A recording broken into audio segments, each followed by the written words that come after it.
My name is Derek, and today I'm going to be showing you how I made a kitchen knife holder to hold these knives that my wife just got because she didn't want them to be just in the drawer. And we have this old set that isn't looking as good as it once did. So here's what I envision it to look like. Now I just have to make it reality. Let's get into the video. So the first thing that I did was I glued together 3 pieces of wood and I clamped them overnight. I didn't need for them to be perfectly flat, just close enough. And here's the concept that I came up with, that I cut out with some simple cardstock that I taped together. If I line it up with the edges, you can see kind of how it would look. And here's an example of what it looks like with the knives, kind of so you can envision what it's going to look like with each of them in their slots. So the first thing I'm going to do is trace out here carefully all of the edges of these lines so that I can get a really precise fit. And just like that, we have a pencil drawing. But I'm realizing it's probably a little too light, so I'm going to go back over with some marker. We're going to make this a little bit darker, carefully going down each one of these lines as precisely as I can. And there you go. Now I've got the whole drawing in marker.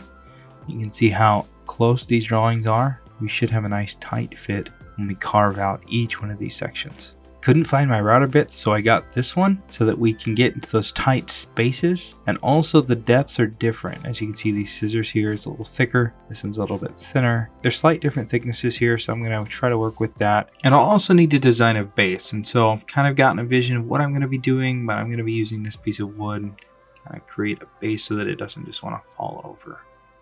We'll get to that later in the video. Alright, so the thickest is obviously the scissors, but this one's probably the thickest of the rest. Varies just a little bit, so I'm going to use this to set my depth for all but this one. This one will go deeper so that it still is in line with the rest. I'm just going to eyeball this. Go just a little deeper on that.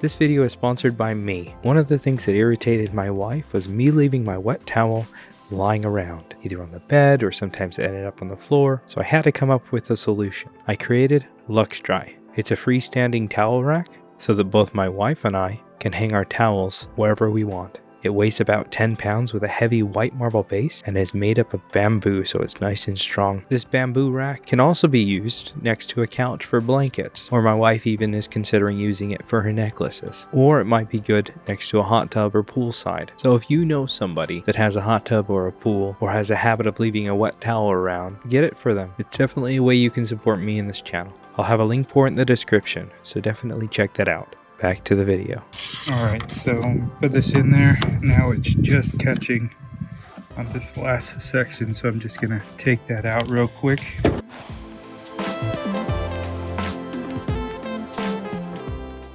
There we go. You need to clean it up by sanding and everything, making it look nicer on the edges, but that's in there. A little too tight. I think the sanding is gonna help clean that off. But yeah, now just 7 more.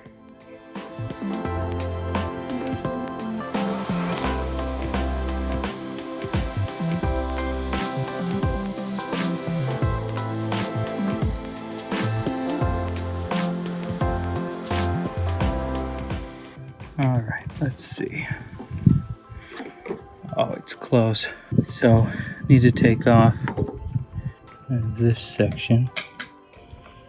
Maybe I can just cut it with my blade.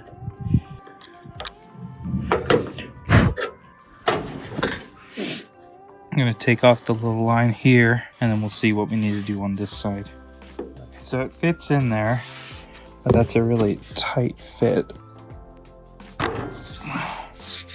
Too tight.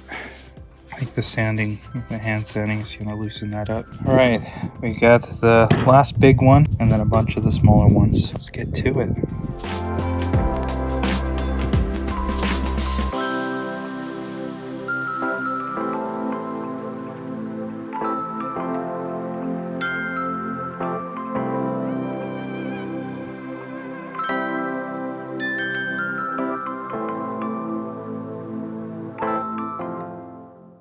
all of those are done, let's just adjust the depth what the scissor length is going to be just barely past the plastic there.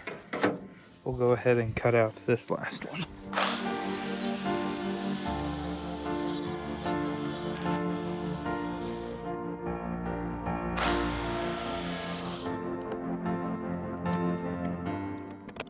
I'm going to take my jigsaw and quickly cut down each one of these lines. This doesn't have to be perfect. I'm going to sand it. It's going to look just fine. Do the same on the bottom. This section is going to get hidden. Alright, so let's do some sanding here.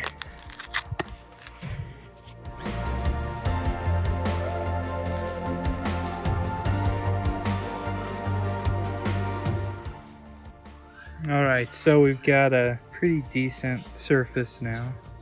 Got a couple more things to touch up, but now I'm going to focus on it's a little bit of hand sanding, get rid of some of the lines to soften up these edges here.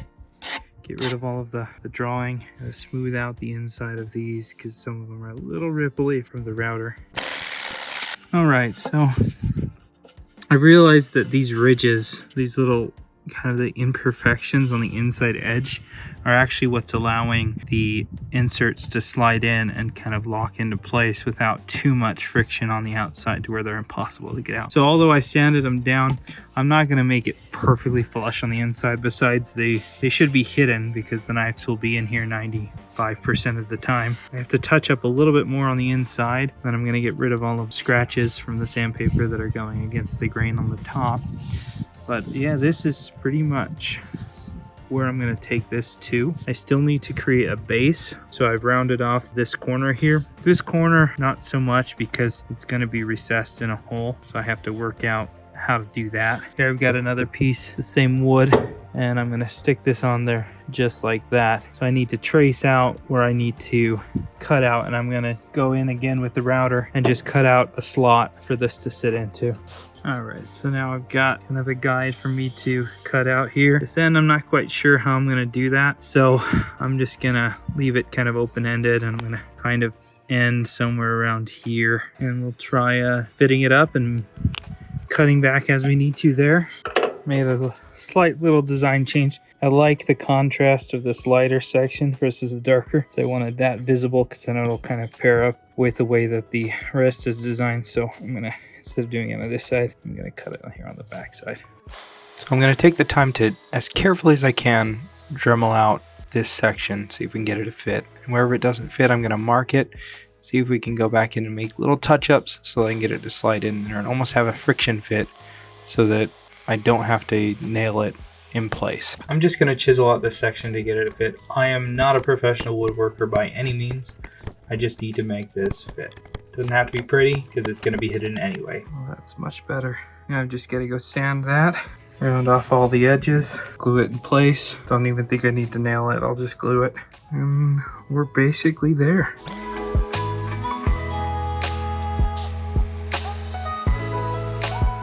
Alright, so one of the final steps here, I'm just going to take some Titebond original wood glue. And I'm going to coat the bottom and the sides. Just take a finger and smear it all through there.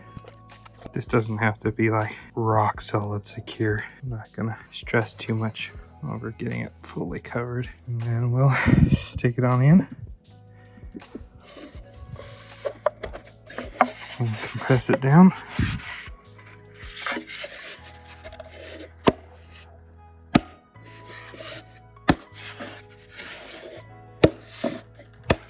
There we go.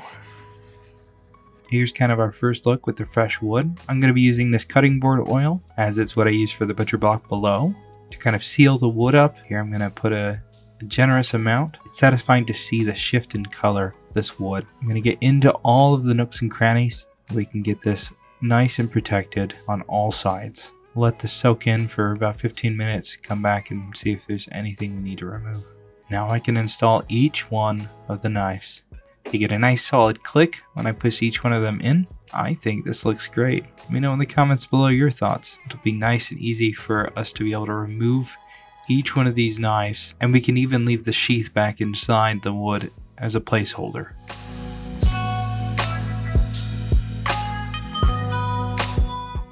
How do you think it turned out? Is there anything that you would have done different? Leave a comment below. Let me know your thoughts on the video. Definitely check out the link below for that freestanding towel rack if it looks like something that you could use. Thanks a ton for watching. We'll see you in the next video.